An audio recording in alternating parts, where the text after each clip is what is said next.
మెక్సికోలో భారీ భూకంపం సంభవించింది. దీని తీవ్రత రిక్టర్ స్కేలుపై 6.3గా నమోదైనట్టు జిఎఫ్జెడ్ తెలిపింది. దక్షిణ మెక్సికోలోని గెరెరో రాష్ట్రంలో ఈ భూకంపం సంభవించగా భూకంప కేంద్రం భూమికి సుమారు 10 కిలోమీటర్ల లోతులో ఉన్నట్లు అధికారులు వెల్లడించారు.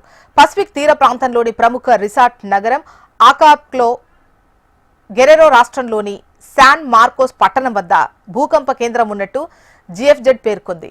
తీవ్ర ప్రకంపనలతో ప్రజలు భయాందోళనకు గురై ఇళ్ల నుంచి బయటకు పరుగులు తీశారు. కొన్ని ప్రాంతాల్లో భారీ భవనాలు కుదుపుకు గురయ్యాయి.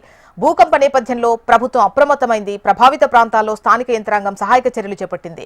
నష్టం వివరాలను అంచనా వేసేందుకు అధికారులు రంగంలోకి దిగారు.